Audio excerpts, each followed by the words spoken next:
क्या मंगल ग्रह पर भविष्य में इंसान बस पाएंगे? मंगल ग्रह पर जीवन की तलाश काफ़ी समय से जारी है और न जाने कब तक जारी रहेगी। इसी तलाश में मंगल ग्रह पर अनेकों सैटेलाइट और रोवर वैज्ञानिकों द्वारा भेजे जा चुके हैं। पर कई बार हम इंसानों के दिमाग में कई सवाल पैदा होते हैं। क्या कभी मार्स पर जीवन मौजूद था? क्या आज भी मार्स पर कहीं जीवन मौजूद है? क्या आगे भविष्य में मंगल पर जीवन पनपने लायक हालात पैदा किए जा सकते हैं? लेकिन अब ऐसे ही सवालों के जवाब मिलना शुरू हो चुके हैं। तो हेलो दोस्तों, मैं हूं आपका दोस्त विनीत और आप देख रहे हैं फैक्ट जी ट्रायंगल यूट्यूब चैनल।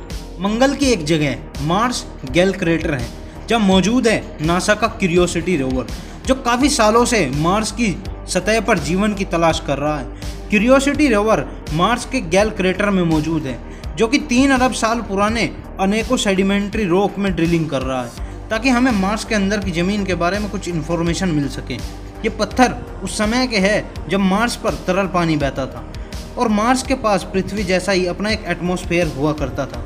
लेकिन दोस्तों, क्या आपको पता है कि सिर्फ 2.5 इंच यानी कि 2.5 इंच के ड्रिल से मार्स की लाल रंग की परत हट जाती है और पृथ्वी की तरह ही ग्रे कलर की मिट्टी बाहर निकल आती है। मिट्टी के इस सैंपल को क्यूरियोसिटी रोवर में लगे उपकरण सैम के द्वारा एनालाइज किया जाता है, जिसका पूरा नाम सैंपल एनालिसिस एट मार्स है, जो कि एक माइक्रोवेव के आकार की चलती फिरती लैब के समान है। लेकिन दोस्तों, मिट्टी को एनालाइज करने के लिए मिट्टी को पहले लगभग 1000 डिग्री सेल्सियस तक गर्म कर भाप में बदल दिया जाता है। इसके बाद सैंपल में मौजूद अलग अलग तत्वों के मॉलिक्यूल्स के बारे में सैम की मदद से जानकारी प्राप्त की जाती है। पर हाल ही में सैम द्वारा प्राप्त मिट्टी की जांच के नतीजे काफ़ी चौंकाने वाले थे, क्योंकि इसमें बहुत अधिक मात्रा में ऑर्गेनिक कंपाउंड मौजूद थे।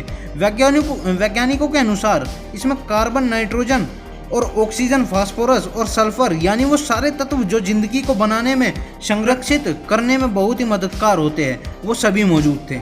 वैज्ञानिकों के अनुसार मंगल से प्राप्त ऑर्गेनिक मॉलिक्यूल किसी बड़े कार्बनिक मॉलिक्यूल के ही टुकड़े हैं जो केरोजेन जैसी चट्टान में मौजूद होते हैं। पृथ्वी पर केरोजेन कोयले में पाए जाते हैं, जो कि पेड़ पौधों और बैक्टीरिया के जीवाश्म से बनते हैं। और ऑर्गेनिक कंपाउंड का मतलब यह है कि शायद मार्स पर काफ़ी समय पहले जीवन रहा हो या आज भी मार्स पर जीवन मौजूद हो। यहाँ पृथ्वी पर जीवन ऑर्गेनिक कंपाउंड से ही शुरू होता है।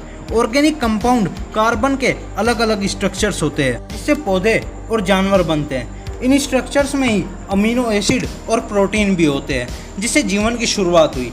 इसलिए अब हम कह सकते हैं कि मार्स पर आज से कई अरब साल पहले जब मार्स पर पानी तरल रूप में बहता था एवं मार्स के पास पृथ्वी जैसा ही अपना एक एटमॉस्फेयर था, तब कम से कम सूक्ष्म जीवों के रूप में मार्स पर जीवन जरूर मौजूद था। भले ही आज मार्स पर जीवन मौजूद ना हो, पर कभी न कभी मार्स पर जीवन जरूर पनपा था, जो हमें एक बार फिर सोचने पर मजबूर करता है कि कहीं हम इंसान मार्स के ही तो जीव नहीं हैं। कुछ वैज्ञानिकों का मानना है कि मार्स पृथ्वी से आकार में बहुत छोटा है और पृथ्वी के मुकाबले सूरज से दूर है, इसलिए मार्स पृथ्वी के मुकाबले कहीं जल्दी ठंडा हो गया होगा। इसलिए मार्स पर जीवन पृथ्वी से काफ़ी पहले शुरू हुआ होगा। सोलर सिस्टम के जीवन के काफ़ी शुरुआत में ही मार्स पृथ्वी जैसा दिखता होगा, जबकि पृथ्वी उस वक्त ऐसी नहीं थी। लेकिन मार्स पर सिर्फ 5 सेंटीमीटर की खुदाई से ही इतनी अधिक मात्रा में ऑर्गेनिक कंपाउंड्स का मिलना इस धारणा को और अधिक मजबूत करता है कि मार्स की लाइफ हम इंसानों के रूप में आज भी पृथ्वी पर बची हुई हो और हमारे पूर्वज मार्स से आए हुए बैक्टीरिया रहे हो सकता है कि पृथ्वी पर जीवन की उत्पत्ति का राज मार्स पर ही कहीं छिपा हो, जिसे खोजा जाना अभी बाकी है। इसलिए मार्स पर कार्बनिक तत्वों यानी कि कार्बनिक कंपाउंड्स का मिलना हमारे वैज्ञानिकों के लिए बहुत अहम है। और हमारे वैज्ञानिक इतने सालों से क्यूरियोसिटी रोवर के द्वारा मंगल ग्रह पर बस इसीलिए कार्बन की तलाश में थे ताकि हमें मार्स के ख़त्म हुए जीवन के बारे में कुछ पता चल सके। साथ ही मार्स पर सल्फर का मिलना भी एक अच्छा संकेत है, क्योंकि सल्फर एक बहुत अच्छा संरक्षक है जो कि किसी भी चीज़ को लंबे समय तक सहेज कर रखने में मददगार होता है। जैसा कि हमारे बाल और नाखूनों में भी सल्फर पाया जाता है। इस कारण से ही मरने के काफ़ी समय के बाद तक हमारे बाल और नाखून संरक्षित रहते हैं। सल्फर ऑर्गेनिक मॉलिक्यूल्स को आपस में जोड़े रखता है, इसलिए वैज्ञानिकों का मानना है कि सल्फर ने मार्स पर ऑर्गेनिक कंपाउंड को और जीवन के निशानों को भी सहेज कर रखा होगा और ऑक्सीकरण यानी कि ऑक्सीडेशन से बचाया होगा, जो कि मंगल ग्रह पर जीवन के निशान खोजने में मददगार साबित होगा। और हाल ही में वैज्ञानिकों ने मार्स पर मीथेन गैस की खोज भी की है। मार्स पर मीथेन का मिलना भी जीवन की उम्मीद जगाता है, क्योंकि हमारी पृथ्वी पर मीथेन का निर्माण सिर्फ 2 कारणों से संभव हो पाता है। पहला, कारखानों और फैक्ट्रियों द्वारा मीथेन का निर्माण हो सकता है।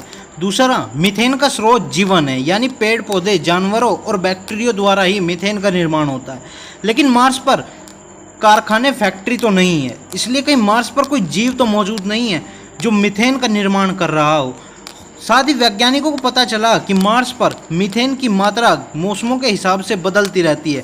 गर्मियों के मौसम में मीथेन की मात्रा अधिक हो जाती है, जबकि सर्दियों के मौसम में मीथेन की मात्रा कम हो जाती है। वैज्ञानिकों के अनुसार मीथेन मार्स की सतह के नीचे से आ रही है, इसलिए कुछ वैज्ञानिकों का मानना है कि हो सकता है कि मार्स के सतह के नीचे मौजूद पानी में कुछ सूक्ष्म जीव मौजूद हो जो कि मीथेन पैदा कर रहे हो। साथ ही गर्मियों के मौसम में सूक्ष्म जीव ज़्यादा एक्टिव रहने व गर्मियों के मौसम में ज़मीन में दरारें पड़ने की वजह से भी मीथेन की मात्रा गर्मियों के मौसम में बढ़ जाती है।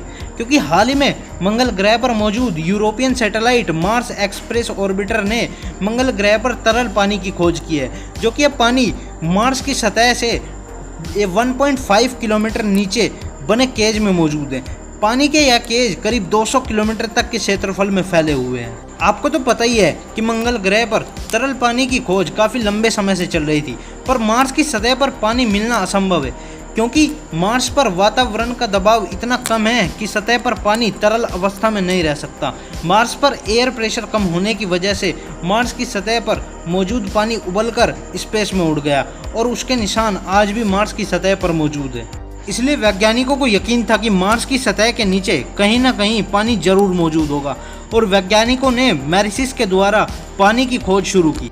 मार्स एक्सप्रेस ऑर्बिटर में मैरिसिस नाम का एक पावरफुल रडार लगा है, जो कि मंगल ग्रह की सतह के नीचे इलेक्ट्रोमैग्नेटिक वेव्स भेजता है, जिससे कि मार्स की सतह के अंदर मौजूदा सिस्टर क्रीचर्स के एक मैप तैयार होता है, जिससे कि अंडरग्राउंड पानी को आसानी से खोजा जा सकता है। साथ ही वैज्ञानिकों को यह भी पता चला कि यह पानी साल्टी यानी कि नमकीन है, इसलिए इस पानी में जीवन नहीं पनप सकता। इसके बावजूद इस पानी में बड़े जीव न सही पर सूक्ष्म जीव जैसे कि बैक्टीरिया आदि मौजूद हो सकते हैं। और हाल ही में हमारी पृथ्वी पर कई ऐसे सूक्ष्म जीव पाए गए जिन्होंने जिंदगी के बारे में हमें अपने नजरिए को बदलने के लिए मजबूर कर दिया। कि अब हम जानते हैं कि लाइफ को हम जितना नाजुक समझते हैं, लाइफ उससे कहीं ज्यादा टफ है। यह हमारी पृथ्वी पर ज्वालामुखी के उबलते तालाबों से लेकर जमी बर्फ तक में हमें जिंदगी के निशान नजर आ जाते हैं। अगर हम पृथ्वी पर पाए जाने वाले टोर्डिग्रेड की बात करें तो ये पृथ्वी पर कहीं भी रह सकते हैं। जमी हुई बर्फ में उबलते हुए ज्वालामुखी के अंदर स्पेस के वैक्यूम और रेडिएशन में भी जिंदा रह सकते हैं। ऐसे ही कुछ जीवों को एक एक्सपेरिमेंट के दौरान स्पेस के कॉस्मिक रेडिएशन और स्पेस वैक्यूम के बीच लंबे समय तक छोड़ दिया गया, पर जब पृथ्वी पर वापस लाकर इन जीवों की जांच की गई तो नतीजे चौंकाने वाले थे। ये सूक्ष्म जीव स्पेस में कॉस्मिक रेडिएशन और स्पेस वैक्यूम के बीच सिर्फ जिंदा ही नहीं थे, साथ ही अपनी संख्या भी बढ़ा रहे थे, जो कि एक हैरान करने वाली बात थी।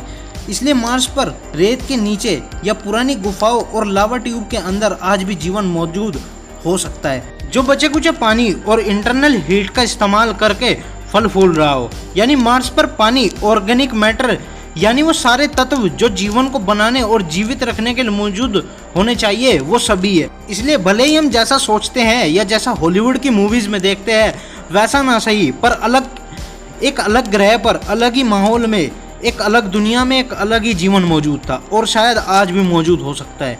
मंगल ग्रह की सतह पर इतनी अधिक मात्रा में ऑर्गेनिक मॉलिक्यूल का मिल जाना हमें सोचने पर मजबूर करता है कि मार्स की सतह के नीचे अभी भी कई राज दफन है, जिनके ऊपर से अभी पर्दा उठना बाकी है। क्यूरियोसिटी रोवर के साथ समस्या यह है कि ये सिर्फ 5 सेंटीमीटर तक ही मार्स की सतह की खुदाई कर सकता है।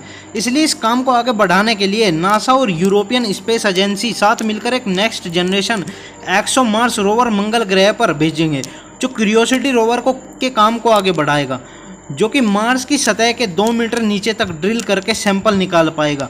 और एक्सोमार्स में रोवर में निकाले गए सैंपल की जांच के लिए सैम से कई गुना अधिक यंत्र लगा है, जिसका पूरा नाम मार्स ऑर्गेनिक मॉलिक्यूल एनालाइजर है। आज मंगल ग्रह पर भेजे गए अनेकों सैटेलाइट और रोवर्स के द्वारा हमें जो जानकारी प्राप्त हो रही है, यही जानकारी मार्स पर इंसान को भेजे जाने वाले पहले मिशन का आधार बनेगी और तय करेगी कि पृथ्वी के बाद हम इंसानों का दूसरा घर मार्स बन पाएगा या नहीं। अगर आपको ऐसी ही जानकारी और भी चाहिए तो हमारे इस चैनल को सब्सक्राइब करके बेल आइकन को प्रेस कर लेना और इस वीडियो को लाइक करके शेयर भी ज़रूर कर देना।